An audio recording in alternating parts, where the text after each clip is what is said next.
সে সব কিছু করবে, আবার প্রফেশনাল লাইফে এসে আপনার মতো 8 ঘন্টা কাজ তাকে করতে হবে। এইটাই বৈষম্য।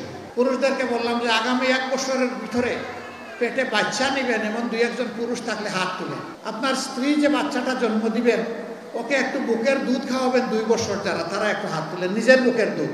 এখন দেখে আবার কেউ হাত তুলে না। আমি সম্প্রতি গিয়েছিলাম আমেরিকা সফরে।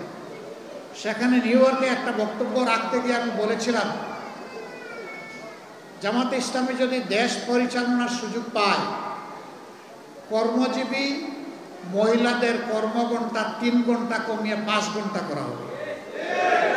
আরে যাই বলছি, বাংলাদেশের বঙ্গোপসাগরে জোয়ার শুরু হয়ে গেছে, চতুর্দিকে সমালোচনার ঝড়। হায় হায়, কি বললো জামাতের আমির সাহেব, এখন তো আর মহিলারা কোনো কাজই পাবে না। যারা বিভিন্ন কাজে নিয়োগ করবে তারা বলবে, বাবা আমার এই 5 ঘন্টা দিয়ে 8 ঘন্টার বেতন দিয়ে আমার তো পোষাবে না, আমার দরকার নাই মহিলা কর্মজীবী, মহিলা কর্মকর্তা আমার প্রয়োজন নেই। কারণ মালিক টাকা খাবে কেন? আরেক দল বলতেছে, যাও মহিলারা একটু রুজি রোজগার করতো, রাস্তাটা দিলেন আপনি বন্ধ করে। ভাই, একদিনে সব কথা বলা যায় না। বিবেচনা না করে, চিন্তা না করে এই কথা বলি নাই। আপনি কি আরেকটা মিটিংয়ে একজন প্রশ্ন করছে ভার্জিনিয়ায়, যে আপনি বলেছেন মহিলাদের কর্মঘণ্টা কমিয়ে দেবেন, এটা কি বৈষম্য না? আমরা করবো 8 ঘন্টা, তারা করবে 5 ঘন্টা। আমি বললাম অবশ্যই বৈষম্য। আসেন দেখি আর কোনো বৈষম্য আছে কিনা। পুরুষরা বাম দিকে বসেছে, মহিলারা ডান দিকে বসেছে। পুরুষদেরকে বললাম, বোনরা আপনারা শুনবেন না এই প্রশ্ন। পুরুষদেরকে বললাম যে আগামী 1 বছরের ভিতরে পেটে বাচ্চা নেবেন এমন 2-1 পুরুষ থাকলে হাত তুলেন। কেউ তো আর হাত তুলে না, সবাই হাসে আর নিচের দিকে মাথা দেয়, বুঝছে যে আমি কেন প্রশ্ন করছি। আমি বললাম এটা পারবেন না? কয় না না, এটা পারবো কিভাবে। আমি বললাম আচ্ছা ঠিক আছে, বাচ্চা নিতে পারলেন না, আপনার স্ত্রী যে বাচ্চাটা জন্ম দিবেন ওকে একটু বুকের দুধ খাওয়াবেন 2 বছর, যারা তারা একটু হাত তুলেন, নিজের বুকের দুধ। এখন দেখে আবার কেউ হাত তুলে না। আমি বললাম এটা কি বৈষম্য না? একজন পেটে গর্ভধারণ করলো, এরপরে বুকের দুধ দিয়ে বাচ্চাকে বড় করলো, আপনি কিছুই করলেন না, এটা কি বৈষম্য না? তো সে সব কিছু করবে, আবার প্রফেশনাল লাইফে এসে আপনার মতো 8 ঘন্টা কাজ তাকে করতে হবে। এইটাই বৈষম্য। এখন বলবেন যে শিল্প মালিক বাঁচবে কেমনে, সরকারের কাজ হবে কেমনে? অবশ্যই হবে। যে জাতি তার মাকে সম্মান করে, আল্লাহ সেই জাতিকে সম্মানিত করেন। চুরা চুরি করে সমাজ থেকে পকেট কেটে লুণ্ঠন করে যেই টাকা নিয়ে যায়, সেই টাকা যদি ফেরত আসে, সেই টাকা যদি সদ্ব্যবহার করা যায়, মায়েকে রানীর মর্যাদায় প্রতিষ্ঠিত করা হবে ইনশাআল্লাহ। কার গায়ে জ্বললো আর কার গায়ে জ্বললো না এটা দেখার সময় আমাদের নেই। মারা 5 ঘন্টা কাজ করে 8 ঘন্টার বেতন পাবেন ইনশাআল্লাহ। তবে সেই 3 ঘন্টার বেতন শিল্প মালিকদেরকে দিতে হবে না, এটা দিতে বাধ্য থাকবে সরকার। একটা সমাজের ভিত্তি হচ্ছে পরিবার। পরিবার যে সমাজের সুন্দর, সেই সমাজ সুন্দর হয়। পরিবার যেখানে এলোমেলো, সেই সমাজ ধ্বংস হয়ে যায়। আমরা আজকে ধ্বংসের মধ্যে পড়ে গেছি। এই সমাজকে ধ্বংসের হাত থেকে উদ্ধার করতে হবে ইনশাআল্লাহ। আমরা একটা কল্যাণ রাষ্ট্র করতে চাই। সরকার সবার কাছ থেকে ট্যাক্স নেয়। সরকারের দায়িত্ব হলো সমাজের চাকা চালু রাখা। সরকারের দায়িত্ব হচ্ছে ওই সমস্ত মাদের বাকি 3 ঘন্টার বেতন পরিশোধ করা। কল্যাণ রাষ্ট্র যেদিন কায়েম হবে ইনশাআল্লাহ পর্যায়ক্রমে এই দেশ সেই জায়গায় গিয়ে উপনীত হবে। প্রথম দিনে হবে না, নিশ্চয়ই একথা জনগণ বুঝে। জনগণের ধৈর্য এবং সহযোগিতা আমাদের লাগবে। জনগণের যদি আন্তরিক সহযোগিতা এবং ধৈর্য পাই ইনশাআল্লাহ তা হবে। বলবেন ঠিক আছে বেতন না হয়ে দিলেন, 3 ঘন্টা যে খালি হয়ে গেল, সেই কাজের গ্যাপ কিভাবে পূরণ হবে? দুনিয়ার বহু দেশে পার্ট টাইম সরকারি জব আছে।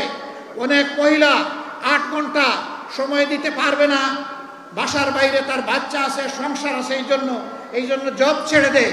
তারা যখন দেখবে 3 ঘন্টারও আমার একটা সুযোগ আছে, বলবে ঠিক আছে সেই 3 ঘন্টা আমি আমার প্রয়োজন পূরণ করে আসি।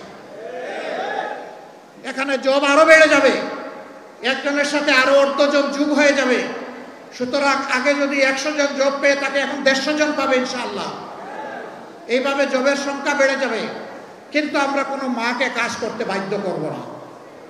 যার প্রয়োজন আছে, যোগ্যতা আছে, কাজ তার হাতে সম্মানের সাথে তুলে দেব। তার নিরাপত্তা কর্মক্ষেত্রে বিধান করা হবে ইনশাআল্লাহ। সম্মানিত ভাইয়েরা, এরপরে যদি কোনো শিল্প, কোনো ইন্ডাস্ট্রি মহিলাদেরকে কাজে নিতে না চায়, সরকার নীতিমালা করে দেবে যে এতটুকু নিতে হবে। কেউ যদি না আসে পুরুষ দিয়ে পূরণ করেন, অসুবিধা নেই। আবার মহিলাদের মাঝে, নারীদের মাঝে কেউ যদি বলেন যে আমি 8 ঘন্টা কাজ করে 8 ঘন্টার বেতন নিতে চাই, তাকে সম্মানিত করা হবে বাড়তি ইনশাআল্লাহ। তিনি যে সম্মানটা দেখালেন রাষ্ট্রকে, এই জন্য তাকে সম্মানিত করা হবে। সম্মানিত করার বহু রাস্তা খোলা আছে। কাউকে বাধ্য করা হবে না, কাজ করতেও কাউকে বাধ্য করা হবে না, কাজ থেকে বিরত থাকতেও বাধ্য করা হবে না। এটা থাকবে অপশনাল চয়েস, অল্টারনেট চয়েস। এমন হলে কার সুবিধা? গরম ভাতে বিলাই ভেজা। কারণ ওই ভাতে মুখ দিলে বিড়ালের মুখ পুড়বে। আমরা ঘুণে ধরা সমাজের আমূল পরিবর্তন চাই। একটা ঝাঁকুনি দিয়ে সমস্ত মহিলা আমরা ঝরাই দিতে চাই ইনশাআল্লাহ, বিইজনিল্লাহ। আমরা পারবো না, আল্লাহ যদি আমাদেরকে তৌফিক দেন, ইনশাআল্লাহ আপনাদেরকে সাথে নিয়ে আমরা পারবো। আজকে মায়েদের ব্যাপারে কথা বলার আমার উদ্দেশ্য ছিল। আপনারা কি খুব কষ্ট পেয়েছেন? এখন বলবেন আমাদের থাকলোটাকে গেল তো, সব গেল, সব তো ওনাদেরকে দিয়ে দিলেন। যেই স্বামী তার স্ত্রীকে রানীর আসনে প্রতিষ্ঠিত করে, সেই স্বামী রাজা হয়। আর যেই স্বামী তার স্ত্রীকে অপমান করে, সেই স্বামী কামলা হয়। আপনারা রাজা হতে চান না কামলা হতে চান? 2 নম্বর, ওই স্ত্রী যিনি মর্যাদা পাবেন, সম্মানিত হবেন, তিনি চিন্তা করবেন আমার যে স্বামী আমাকে এতটা সম্মান দিয়েছে, আমারও দায়িত্ব আছে তাকে সম্মান দেওয়া। সুতরাং এই সংসার শুধু ভালোবাসার হবে না, এই সংসার সম্মানে সম্মানে ভরে যাবে ইনশাআল্লাহ।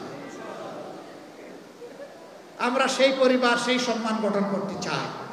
আজকে কি হয়েছে? ওই সম্মান, ওই মর্যাদা, ওই ভালোবাসা না থাকার কারণে সন্তানরা বিপদগামী হয়। পুলিশ অফিসারের মেয়ের হাতে অফিসার নিজে এবং তার স্ত্রী টুকরা টুকরা হয়। যেই পুলিশ অফিসার সমাজের নিরাপত্তা বিধান করবেন, দুঃখজনকভাবে তাকে সেই পরিণতি বহন করতে হয়। এটা কি জন্যে?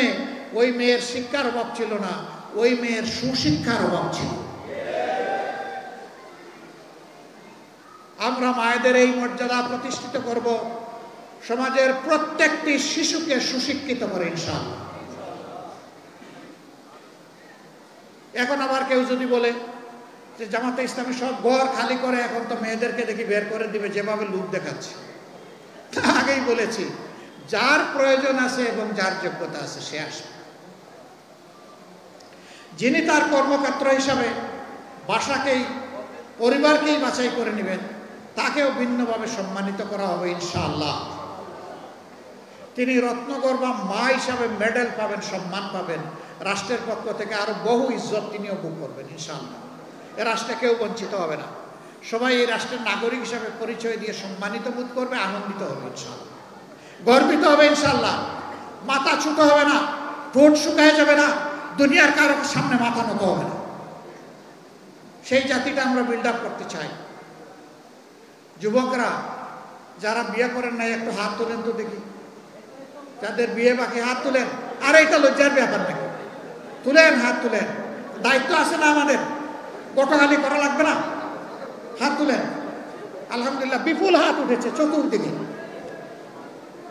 এখন থেকে নিয়ত করো, করে রানী তুলে আনবা, কামলা তুলে আনবা না। যাকে আনবা তাকে রানীর মর্যাদা দিবা, তাকে গোলাপের মর্যাদা দিবা। মার হক নষ্ট হবে না, স্ত্রীর হক নষ্ট হবে না, সকল হক ইনশাআল্লাহ তোমার পুরুষ উচিত ভূমিকার কারণে প্রতিষ্ঠিত হবে এই পরিবারে ইনশাআল্লাহ। যুবক বন্ধুগণ, শুধু পরিবার দেখলে হবে না, তোমাদেরকে দেশও দেখতে হবে। কারণ যত দুনিয়ার যত দেশ বদলেছে যুবকদের কারণে বদলেছে। এই দেশও গত বছর পরিবর্তন পেয়েছে যুবকদের হাতে। অভিনন্দন, তোমাদেরকে অভিনন্দন। কাজ শেষ হয়নি রে, তোমাদের কাজ শেষ হয়নি, কাজ বাকি রয়ে গেছে। সমাজের আবর্জনা এখনো আছে, সেই আবর্জনা পরিষ্কার করার বিরুদ্ধে আমাদের যুদ্ধ। এই যুদ্ধ করতে যুবকরা রাজি ইনশাআল্লাহ। যে যুবকরা হাত তুললো, মুরব্বীরা দায়িত্ব পালন করবেন, তাদেরকে উপযুক্ত পাত্রে তাদের হাতে তুলে দেওয়ার ব্যবস্থা করবেন ইনশাআল্লাহ। আমাদের যুবকরা চরিত্রবান হয়ে গড়ে উঠুক, আমরা এটা চাই। ডান বাম না চাক, দৌড়াদৌড়ি না করুক, সিরাতুল মুস্তাকিমে চলুক। আর জাতিকে সামনে নিয়ে বাঘের মতো ঝাঁপাইয়া পড়ুক, পিছনে তাকাবে না, পিছন নিয়ে কামড়া কামড়ি করবে না, অতীতের কেসাল পাকাবে না। যুবকরা সামনে দেখবে, আমরা তাদের সাথে আছি ইনশাআল্লাহ। আমরা যুবকদের বাংলাদেশ করতে চাই। এখানে আসার পথে অনেকগুলা কিশোর, ছোট ছোট 5 থেকে 10 বছরের ভিতরে তারা এসেছে, তারা হাত মেলায়, এরাই আমাদের বাংলাদেশ, এদের জন্য বাংলাদেশ, এদেরকে নিয়ে বাংলাদেশ ইনশাআল্লাহ। এখানে শিশুদের মাঝে কোনো ভেদাভেদ হবে না। কোন শিশু সম্পদশালী পরিবারে জন্ম নিল আর কোন শিশু দুঃখী পরিবারে জন্ম নিল, একটা কল্যাণ রাষ্ট্র, ইনসাফের পর প্রতিষ্ঠিত একটা রাষ্ট্র এটা দেখবে না। এটা দেখবে সকল